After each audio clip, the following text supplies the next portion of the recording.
Welcome to Shaggyshane's Kansas City Chiefs Monday night preview between the Kansas City Chiefs and the Washington Redskins at Arrowhead Stadium. I'm here with none other than Lance Twidwell of the Spoken and KC Beard Company.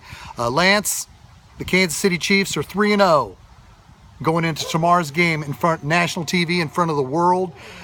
Me and you both predicted the Kansas City Chiefs to be 9-7. I predicted them to be 9-7 and miss the playoffs. You said 9-7 and make the playoffs. I don't think anybody rationally predicted the Kansas City Chiefs to beat the New England Patriots on week 1. What have you seen from the Kansas City Chiefs for the month of September? We start October 1st now, but Brother Lance, what can you take from the Kansas City Chiefs so far this season after 1 month? They've exceeded all my expectations early on. The last thing I wanted to do when we talked about, how awesome they've been to this point is to have knee-jerk reactions. But, I mean, guys, if they were 0-3 right now, we'd be talking about how bad they've been.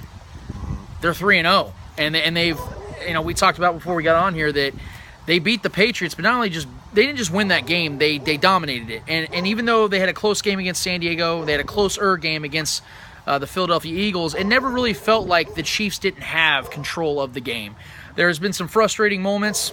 Trust me, I've been very frustrated at times with the offense, especially against the Chargers. But what I've seen, guys, like I said, and it comes down to coaching, is knowing where they're at all times. There was no panic mode in any of these 3 games so far, and I don't see that coming anytime soon. I think the Chiefs have just shown, guys, that this team is for real, and I truly believe, and I don't want to get ahead of what my thoughts are in this video, but I truly believe they're showing us they are the best team currently in the NFL. Where you and I disagree, Lance, I think the Kansas City Chiefs, after 3 games, going back to the playoff game in the first 2 games of the regular season, I think that Andy Reid was trying to put a lesson on Travis Kelce, saying we're not going to let your immaturity, we're not going to let your, let's be blunt, stupid decisions hurt us against San Diego. We had 1 catch for 1 yard.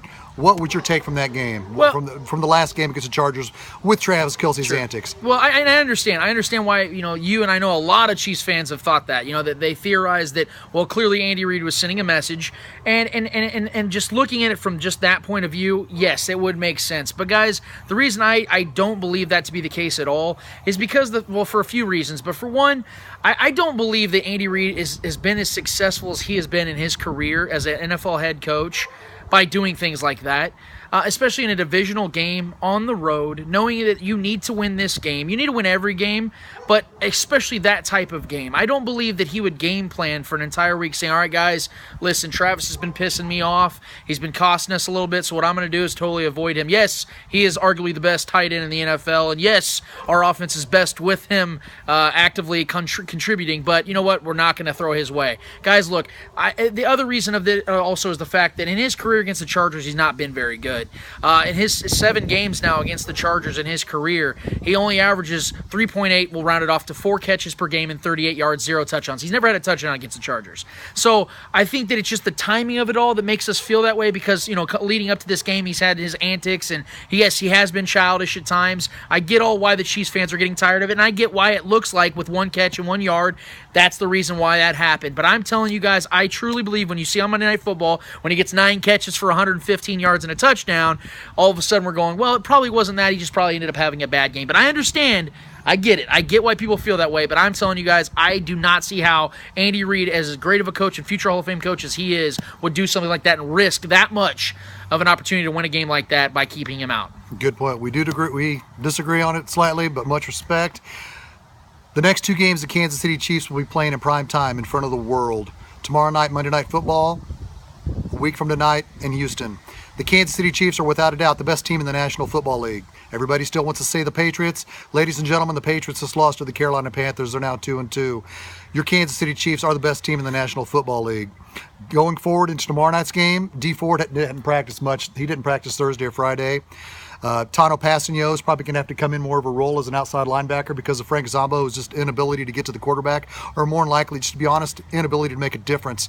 Eric Fisher missed Friday's practice as well. We don't know if that's going to rule him out for Monday. We have to hope not because there'll be a whole slew of changes if that's the case. What do you want to see from the Chiefs we're in October. What do you think the Chiefs need to do in October to sustain the best team in the National Football League, Lance? Well, I'm really hoping, guys, that they take this game seriously against Washington because of the fact that if you and I get it's a matchup thing. You know, the Raiders are built differently than the Chiefs, but what you saw Washington do on offense against the Raiders, they were slicing them up.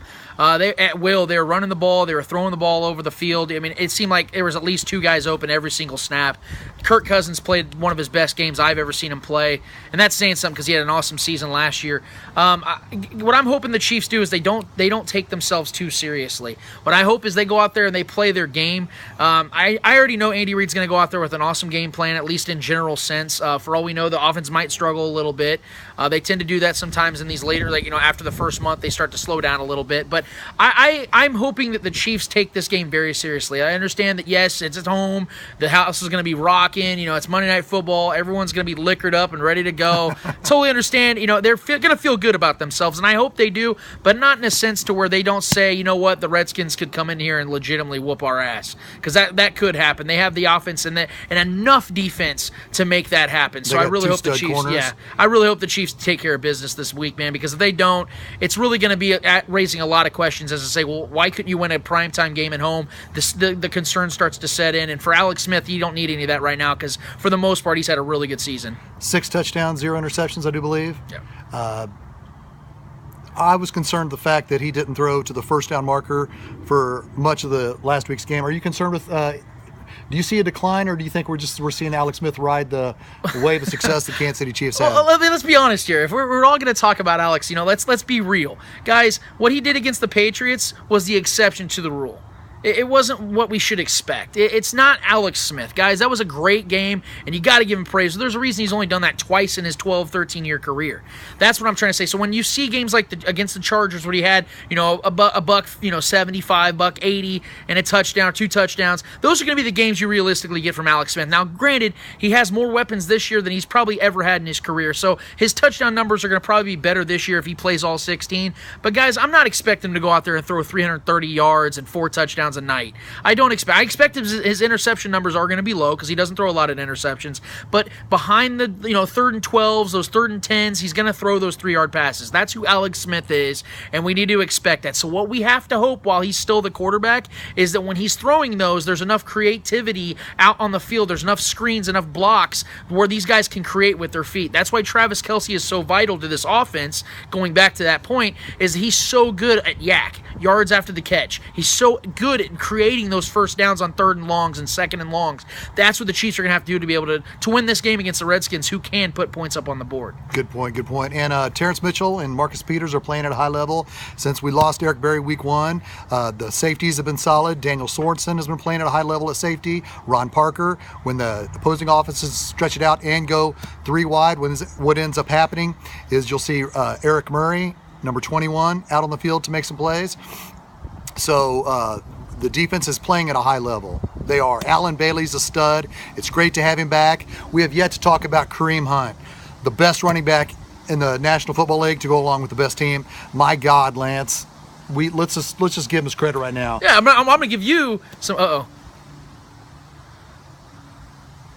We're good. Sorry, a little mishap right there, guys. I'm gonna give Kareem Hunt obviously all the credit he deserves, but I'm gonna give this guy some credit too because he was the one that said it. He's like, listen, this guy's gonna flirt around about 1,000 yards this year, and he's gonna have almost about 10 touchdowns. Well, although I'm giving Shane a lot of credit right now, I'm also going to say he's going to supersede his expectations, and I 100% agree with what Shane's saying about Kareem Hunt. He is the best running back in the NFL right now for a multitude of reasons, but particularly, let's look at the common sense factor here. This guy is literally carrying this offense at times. Against the Chargers, our offense looked completely dead for 3 quarters. Right. We couldn't do anything. Right. Then this guy says, you know what, I'm going to go break off a 73-yarder. This guy is Priest Holmes with more speed, and that's high praise. I get it. I know that sounds nuts, but this guy is not a flash in the pan. This guy is not just some talented running back that just, they don't have a book on him, so as soon as they get the book, he's going to be caught, and he's all of a sudden not going to be the guy. This guy is for real. Because and how I know why is because this offensive line is not great. They've played good at times, they really have, and I'm giving them their praise, but not good enough for the numbers that he's put up. This guy has put up incredibly insane and all-time numbers to start off a career. So we need to give him his respect. We need to give him his due, because had he had a great quarterback behind or around him, we could say, well, it's probably because defenses are more focused on the passing game. True. Well, let's be honest. We don't have a great quarterback starting right now. So Kareem Hunt has been the lifeblood of this offense. He has been the kickstart, and quite honestly, the biggest reason I believe we're 3-0 right now. So we got to give him praise. Definitely. And Parker Ehringer returns tomorrow night at left guard. Huge. Bryant Wheatsman has been the journeyman who's been running with the number ones since training camp and in preseason, but Parker Ehringer is the man. The Spencer Ware was an effective running back last year before Parker Ehringer's injury. He's back at left guard. Zach Fulton has been the center for the last 2 games. He's going to be the center until Mitch Morse returns. Zach Fulton is a stud center. I've loved him since the Chiefs had that 11-game winning streak in 2015 when Zach Fulton was the starting center for 9 of those games. Brother Lance, it's great catching up with you again. That's right, bro. Let's do it again. We're going to continue later on throughout the season. The world will see the Kansas City Chiefs in prime time. 3 out of the next 4 games. Tomorrow night in front of the world against the Redskins. Sunday night, next Sunday at Houston. Then they come back home to play the Steelers. Then the 4th game at Oakland. Ladies and gentlemen, enjoy the Kansas City Chiefs being the best team in the National Football League, because the world is going to see them in the month of Rocktober. For Shaggyshane Lance Twidwell of The Spoken, tomorrow night Arrowhead will be rocking. See you there. Go Chiefs!